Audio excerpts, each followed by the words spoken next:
Binge the full week of The Ray Taylor Show ad-free over at inspireddisorder.com/plus. This is The Ray Taylor Show.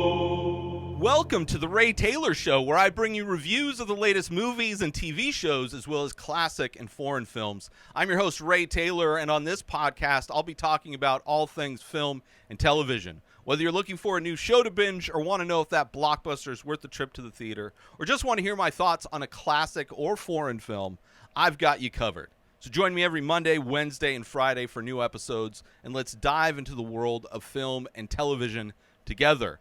On today's episode, I am talking about Straight to Streaming, this movie that was recommended to me via other podcasts. Looking forward to it. That movie being No One Will Save You, available through Hulu, I believe is the service that I watch this. Yes, it is. And it's a Hulu movie, I guess. Straight to Hulu? I don't know how you call it, but it did come out this year, 2023. This is written and directed by Brian Duffield, starring Kaitlyn Dever. And if you have seen the film Booksmart, Kaitlyn Dever is one of the lead girls of that film, which is also a good film, very different from this one. But since it is October, and since I am watching and reviewing primarily horror films, I was looking forward to this film, which is a horror film. And let me tell you a little bit about this film. It is an exiled, anxiety-ridden homebody must battle an alien who's found its way into her home, which is kind of an interesting plot summary for this movie. I didn't know going in that it had anything to do with aliens, but you do find out. I mean, if you look at the poster, obviously, you know, tractor beam and all that kind of stuff. But a great movie involving aliens and a very interesting character. But this movie recommended, as I said, on one of the many movie podcasts that I listened to. And this movie was amazing. It's so good. This is a non-stop ride. The story is told 100% through action, through performance. I don't believe a single character says a single word in a human language. But it still has a very compelling emotional story within that, you know, despite this movie not having any dialogue, aside from aliens speak, but we don't know what aliens are saying. They're the only ones that are have any lines in this movie. But despite the fact that there's no actual words being said, there is a very compelling story being told. We find out, I mean, it's still, this film illustrates how powerful movie and film can be to tell a story without dialogue. And it's also a great cat and mouse style movie, which, you know, it's nonstop action, but also very compelling backstory or a subplot that is going on in the background of this movie. But a great movie, but, you know, also kind of a movie that shows the dangers of being isolated. This woman who lives in a house by herself. Obviously, she's not necessarily, we find out that she's kind of shunned by the community. We don't know why. You know, we find out why at the end, but we don't know why. But she lives alone. She's very much a homebody, as the description says, right?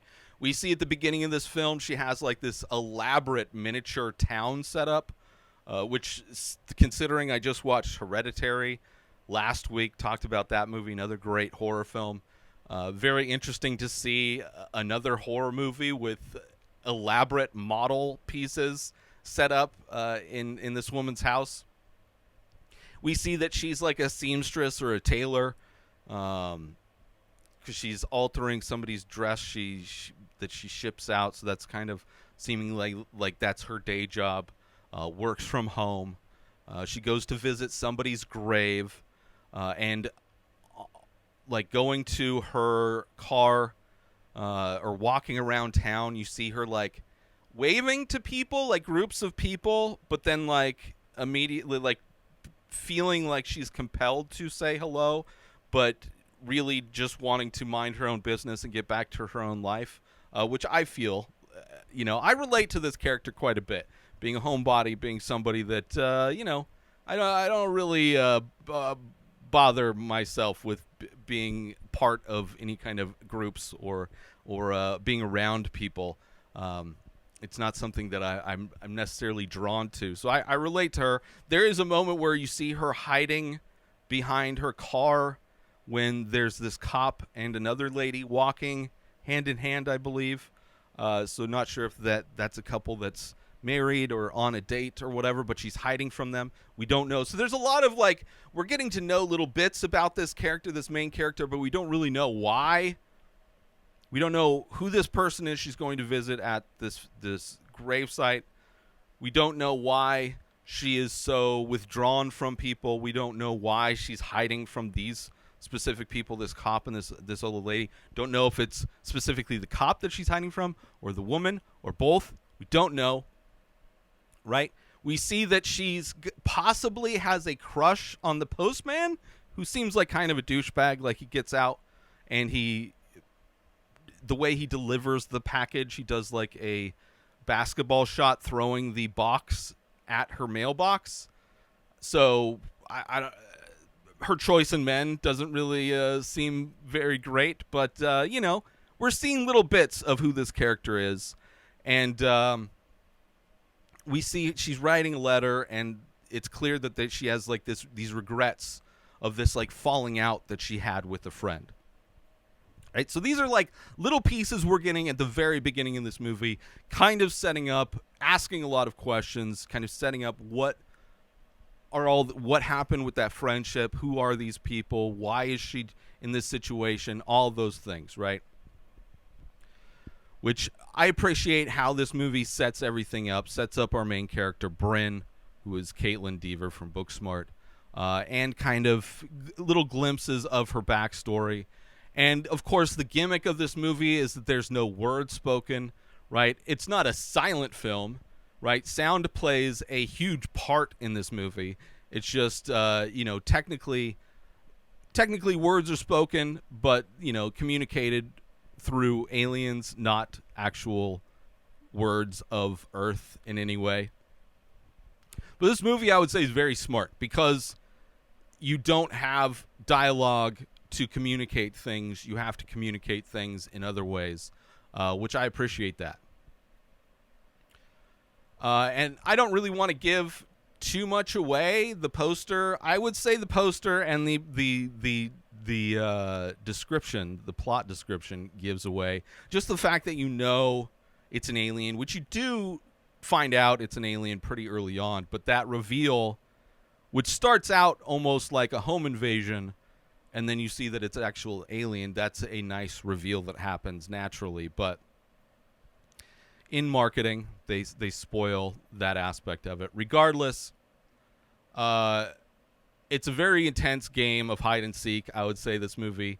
Throughout the film, we see what it is that we get all the answered, like what is she have regrets about in her past, why she may be so isolated.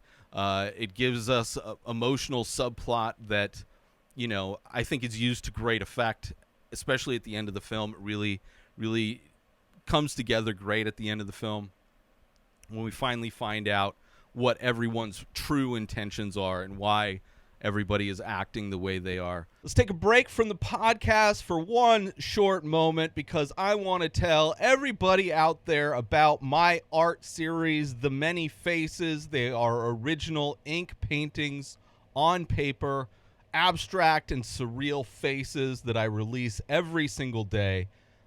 I want to say, not only can you purchase the original paintings, which there are over 2,300 available through my website, inspireddisorder.com. But now I am also offering limited edition prints. These prints are signed, these prints are numbered, and they are limited to 5 prints per image. And these prints are made by me.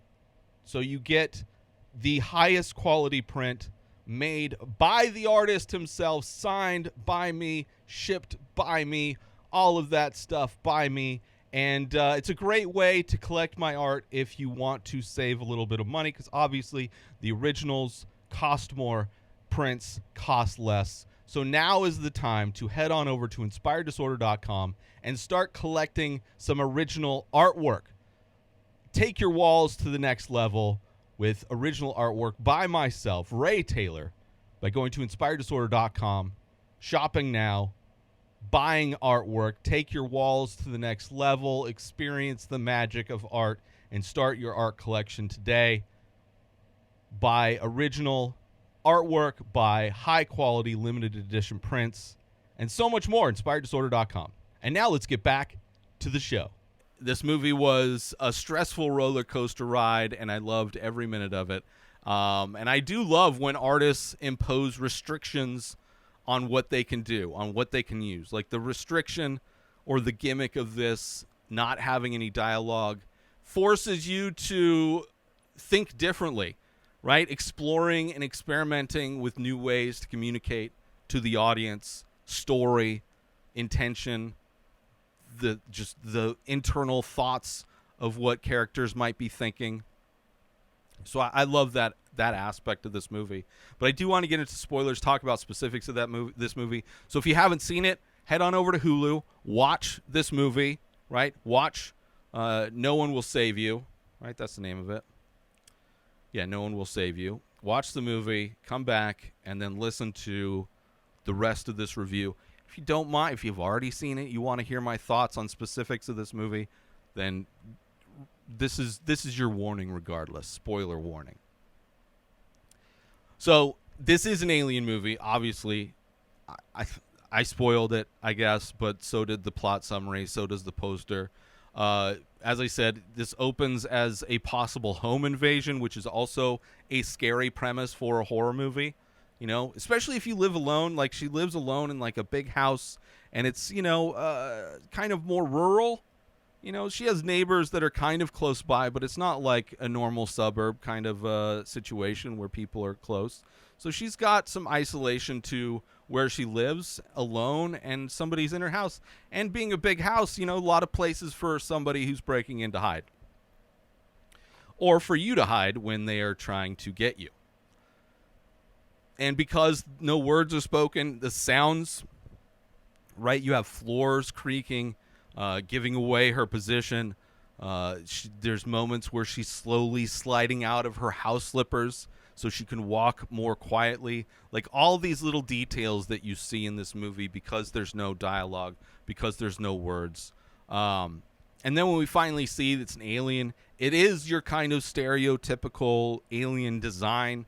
The gray, big head, big black eyes, skinny body. So it has a very recognizable. They didn't try to. Actually, I think it's pretty rare that aliens in movies look like the typical aliens in movies. Whether you think of movies like Signs or even Men in Black, so many alien movies, and they so rarely have the look of the stereotypical alien. So I appreciated the fact that this movie does have that aspect. They didn't try to reinvent the look of the alien. Although there are some aspects of these aliens that they do redesign which also makes sense, right? Just as humans come in different shapes and sizes, so do these aliens. When she goes to hide under her bed, a great moment happens in every movie, every horror movie, every movie where somebody's scared, they go hide under the bed. And what happens in every other movie besides this one? There is nothing under the bed. Now, in reality, if you have storage space under your bed, chances are there is stuff under your bed. And the idea of being able to crawl under your bed in most real situations is not very attainable. And I love this movie that when she goes to do that, of course, there's stuff under her bed, which I love that. You have, when she does go on the other side of the bed, there's some room, right? So when she does get under the bed, kind of, and we see the alien's feet are super interesting. They're almost like hands that are almost like if you ever played pool and you're doing a bridge with your hands, it's kind of like that. The alien's feet are kind of like walking on fingertips, or like the hand in the Addams Family, right? And it's kind of walking on its fingertips. instead of taking big steps. Very interesting kind of design of the alien. Her using an electric curling iron that is unplugged as a weapon, or seemingly she's armed with, is very comical as well. And the moment when the alien and her finally see each other, when she's trying to hide behind the refrigerator door, absolutely terrifying. After that moment, she's running away, and the front door bursts inside the house, and she gets knocked out. And it's like a big and dazed. And it's a big, like, oh no. Like, it's a moment where I verbally shout, oh no, because she gets knocked out. Very scary. And gets to her model room where this elaborate model is. And you have the alien pulling her back out into the hallway. Just terrifying, because you don't know what the alien's there for. And she's compromised now. As she's being dragged out, she grabs something. And then the alien kind of, with its powers, stands her up and turns her around. And as it does that, she stabs the alien in the head with this thing. And it's surprising. It's a surprising moment, not only to her, the alien, me watching this thing. It's like some like miniature structure from her elaborate miniature setup. This like structure that has like a bell on it. I don't know, like a top of a church or something like that. And the alien gets stabbed in the head. Kind of a great moment, right? And that, like, in that moment when the alien gets stabbed, it's like a light switch went off and everything now no longer works. And it's amazing how in this movie, because there's no words, there's no dialogue, there's a lot of sounds that happen, which, life seems to be very loud when you don't have a lot of people talking in it. Or at least when a movie is forced to provide sound in order to help tell the story and there's no dialogue. It allows the sounds of an old house, like all of those, this creaking floor, the bell that's part of this thing that the alien was stabbed with, even the old rotary phone that she dials with. Like, they could have used any kind of phone. It could have been a cell phone with a flat glass screen, but it's an old rotary phone that has its own specific kind of a sound to it.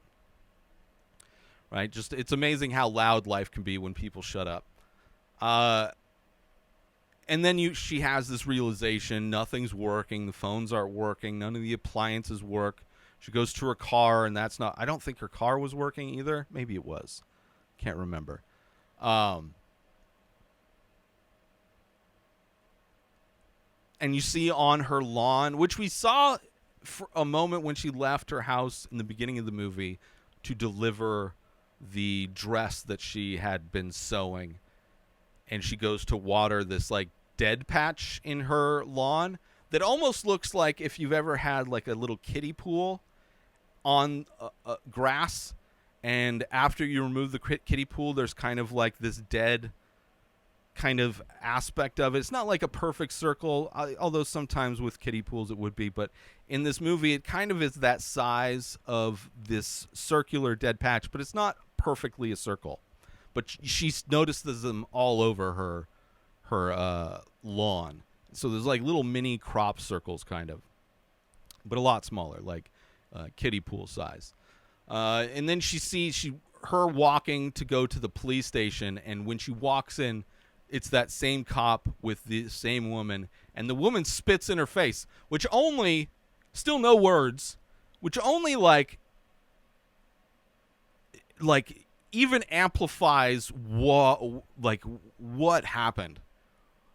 Like, obviously, clearly why she would want to hide if somebody's going to react like an older woman so angry at you that she spits in your face. Like, for somebody to spit in your face, unless it's just like something that like racists do, because it's just like, for it not to be racially motivated and to be perpetrated by somebody who's racist, for it to happen just out of anger between two people is like only adds more of a question to what happened to her, what's going on, what could she seems like a nice person. Why is this old lady spitting in her face? Let's take another quick break from this podcast episode because I want to share with you a way to make some easy money on the side if you're looking to make some extra money and you want to do it making content. You don't have to have a massive following on social media. You don't even have to have social media accounts. All you have to do is have the ability to either take pictures or videos. And that's by creating user-generated content and go through the company that I go through, that I make money, that I do myself. Head on over to inspireddisorder.com/UGC. That stands for user-generated content. Inspireddisorder.com/UGC. You can check out all of the content that I've made so far for brands, for products, which the bonus, not only are they paying you to take selfies with their product, not only are they paying you to review their product or demo their product, but you're also getting free products, which is always nice. So it's a little bit of a bonus. Not only are you getting paid, but you're getting free products. Sign up through my link and join Brands. That is the company that I use that connects content creators with companies that have products that they need their products to be shared, content made of it, reviewed, unboxed, whatever it is.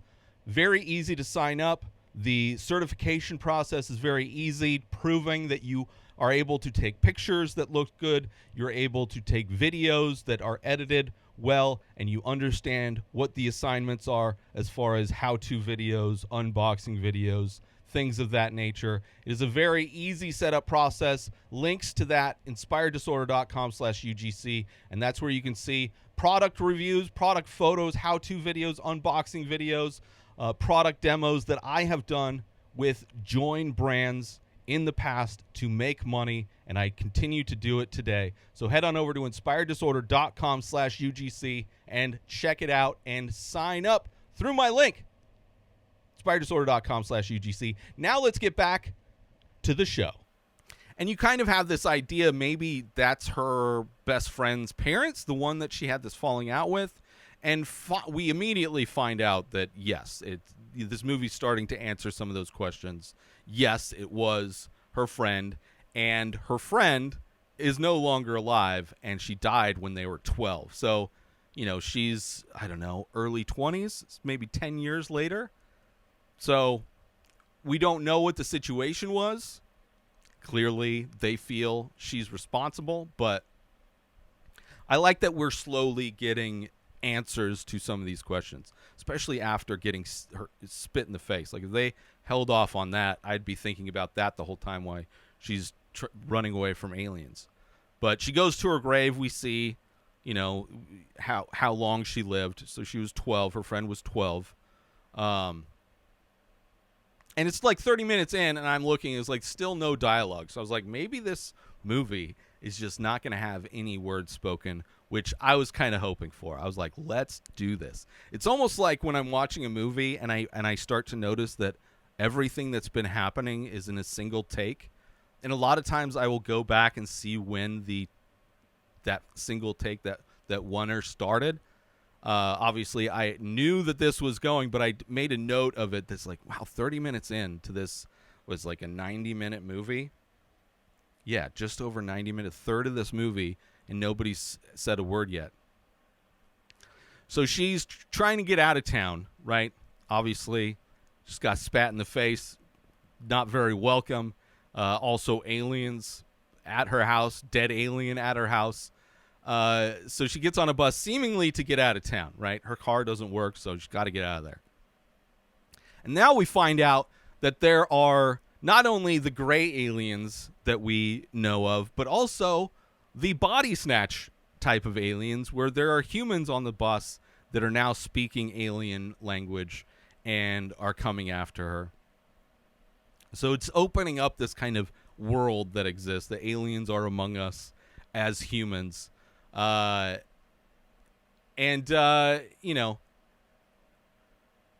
aliens on the bus. She ends up getting out, running home, right, where the dead alien is still. but she's like trying to board it up. She boils water for some reason. I'm not sure why. I think at some point she throws it at him, but I don't know why this is like the immediate thing she goes to do, to boil water, to add moisture to the air for some reason. I have no idea. She starts closing up all the windows, nailing blankets up, but of course we see later that these nails just getting pushed out by the aliens. There's the scene where the alien is getting beamed out of her house, which is super cool. The look of that. And not only do we get the stereotypical aliens, not only do we get the body snatch aliens, but we also get aliens of different proportions, which makes sense. Like there's shorter aliens, smaller aliens, and some much larger with like extended limbs. So it's a variety of aliens, still of the same look and feel as humans are, but still a diversity. There's a wide range of diversity when it comes to these aliens. There's a scene where she kills one dude by pushing him into the tractor beam. Like he gets caught halfway. Very great moment.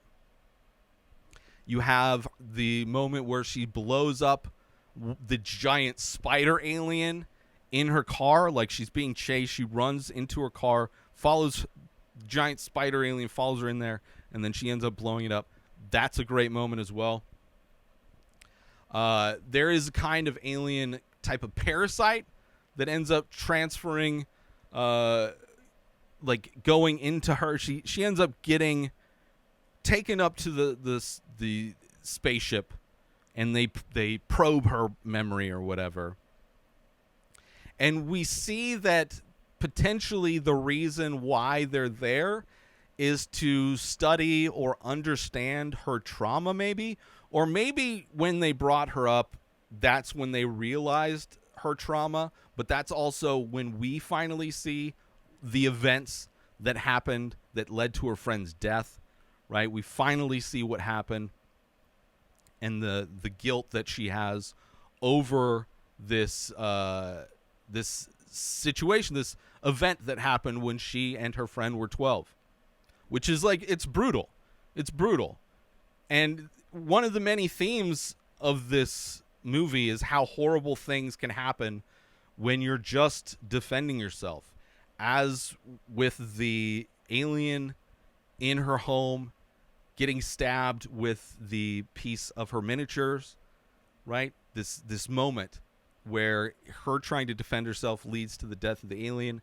The event in her childhood where her using a rock to defend herself ended up being fatal to her friend, right? These moments when you're trying to defend yourself, maybe going a little bit too hard defending yourself, but it's like, what are you going to do, right? There's moments in life where you don't know what somebody else is planning to do to you, and you need to find a way to stop it. And sometimes the way you stop it is a little bit more severe than maybe you want, maybe than they wanted. Maybe it's too much. But sometimes, I mean, that's why people can get off with self-defense. There's a reason why self-defense is a reason for somebody to get away with killing somebody else. And not get away with it, but like, because in defending yourself, you can't, like, it's not the time where you're going to be subtle, right? You just got to do what you got to do to survive. So, interesting theme in this. Interesting to see what the inciting incident was with her and her friend. Obviously would make sense why her parents wouldn't like her. Although the fact that the town shuns her was kind of a bummer. Like, I don't know why she would even live there. Sell your house. Go move to another small town where they don't care. They don't know you. You know, they can hear your side of the story. I was defending myself and this horrific accident happened. But still an interesting way for them to show it as these aliens kind of reading her memories, right? And in the end, you have the aliens have like kind of taken over the bodies of the other people in the town. So now the people in the town are actually nice to her because they are inhabited by aliens. And they like seemingly have a nice relationship. It's a weirdly nice ending to this whole movie. And she's kind of finally able to move on from her trauma and from her guilt, right? Kind of thanks to these aliens forcing her to confront it, right? The aliens, in studying her, were able to help her through her own trauma, kind of mutually beneficial for both species, as it were. But I love the world building in this movie. I love the way the telling and the reveal of her backstory, like what happened to her and her friend, why her friend's parents were so mad at her that they would spit in her face. It shows that stories can be told without dialogue and exposition, right? Truly showing the power of film and the other elements of film that go into telling a story and how crucial those things can be. So for so many, and it's just a really fun ride, right? It's scary. It gets your adrenaline up. You're on the edge of your seat. It's got a good story. This movie's got a little bit of everything. I really liked it. And a great performance by the lead. Super enjoyed that as well. But I also want to thank all of you for tuning in to this episode of The Ray Taylor Show. I do hope that you enjoyed my thoughts on No One Will Save You. Don't forget to tune in every Monday, Wednesday, and Friday for more movie and TV show reviews. And join the conversation by leaving a comment or rating on your favorite podcast platform or over on youtube.com/inspireddisorder, where all of these episodes are available in video formats. But until next time, enjoy the show. Subscribe to The Ray Taylor Show on YouTube and everywhere podcasts are found. Binge the full week ad-free over at inspireddisorder.com/plus. Purchase Ray Taylor Show merch over at inspireddisorder.com. Have a wonderful day, everybody. Peace out! Today is the day where you wake up and you realize that everything that you've been dreaming about, everything that you've been wanting, every goal and wish and hope that you've ever had can become real. Dreams can come true. What you manifest in your mind, you can bring to reality.